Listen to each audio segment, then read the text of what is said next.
Kamu sudah lihat lapor pendidikan sekolah kita? Coba deh lihat hasil numerasinya. Bagaimana ya kita menindaklanjutinya? Sudah Pak, dan kebetulan saya sedang membuka platform Merdeka Mengajar. Ada video yang membahas mengenai numerasi dalam rapor pendidikan. Yuk kita nonton sama-sama. Ayo.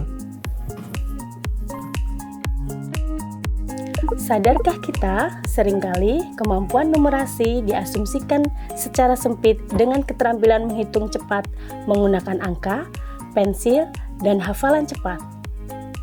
Padahal, jika kita mengkaitkan dengan pembelajaran abad 21, kita akan melihat numerasi sebagai alat yang sangat berdaya guna. Numerasi dapat diartikan sebagai kemampuan mengaplikasikan konsep dan keterampilan matematika untuk memecahkan masalah praktis dalam konteks kehidupan sehari-hari, misalnya di rumah, pekerjaan, dan lain-lain. Selain itu, numerasi juga termasuk kemampuan untuk menganalisis dan menginterpretasi informasi kuantitatif yang terdapat di sekeliling kita, misalnya dalam bentuk grafik, tabel, bagan, dan sebagainya. Lalu menggunakan interpretasi hasil analisis tersebut untuk memprediksi dan mengambil keputusan.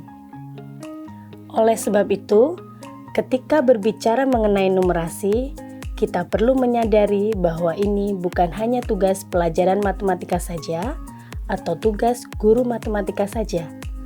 Numerasi akan bisa ditemukan dalam pelajaran apapun, dari sains hingga sosial, dari bahasa Indonesia hingga olahraga. Semua bisa turut serta untuk memperkuat kemampuan numerasi. Bapak Ibu juga dapat mengakses buku Saku Rapor Pendidikan Indonesia. Buku Saku Rapor Pendidikan Indonesia memuat penjelasan mengenai kemampuan numerasi ini. Karena begitu pentingnya kemampuan numerasi, pemerintah melalui Kementerian Pendidikan, Kebudayaan, Riset dan Teknologi menggunakan asesmen nasional untuk memotret input, proses, dan output pembelajaran di seluruh satuan pendidikan yang dapat dilihat dalam rapor pendidikan. Mari kita lihat detailnya. Dari hasil asesmen nasional, kita akan mendapatkan skor atau nilai yang memperlihatkan kemampuan numerasi satuan pendidikan atau atribut sekolah. Penjelasan atribut sekolah adalah sebagai berikut.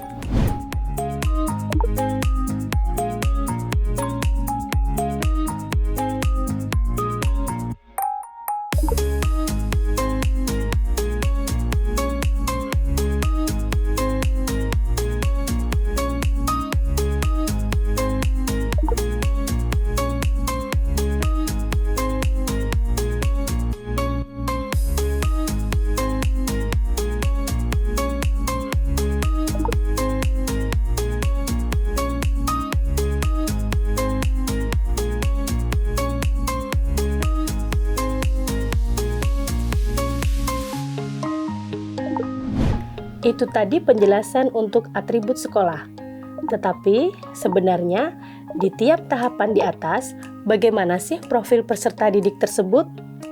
Mari kita lihat penjelasannya.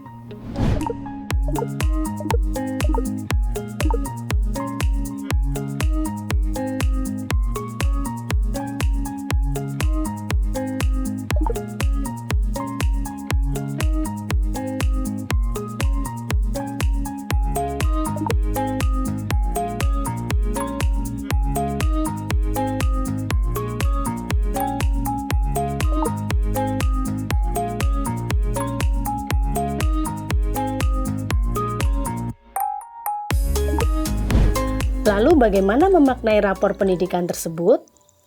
Hal pertama yang perlu disadari terlebih dahulu adalah semangat asesmen nasional adalah semangat peningkatan kualitas kompetensi, bukan hanya sekedar peningkatan nilai.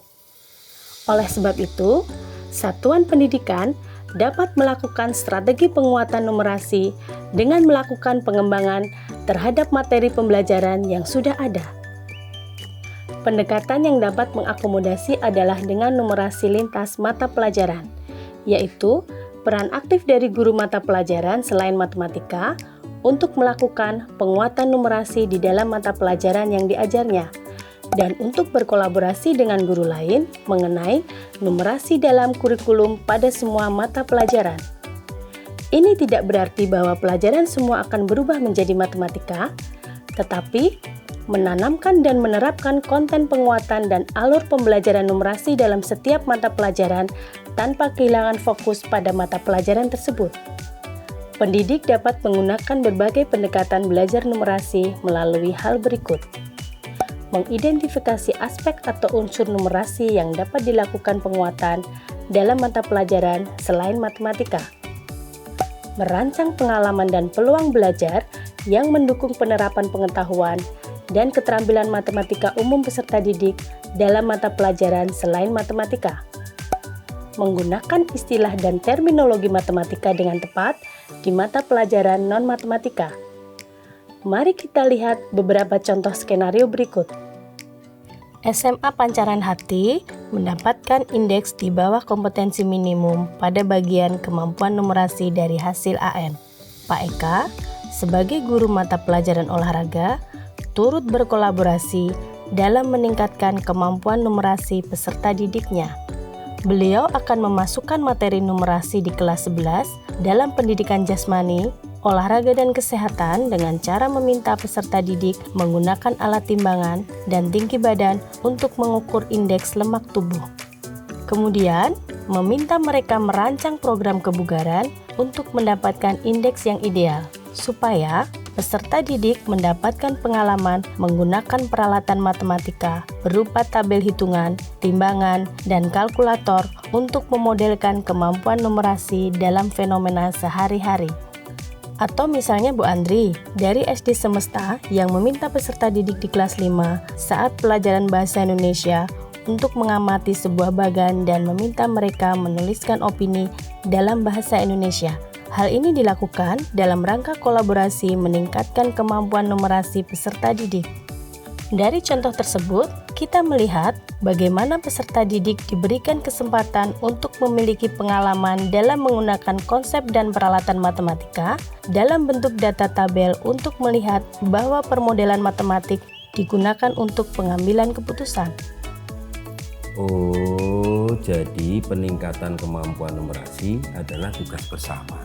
Bukan hanya tugas guru matematika saja, tetapi tanggung jawab dan kolaborasi semua guru ya Bu Nung.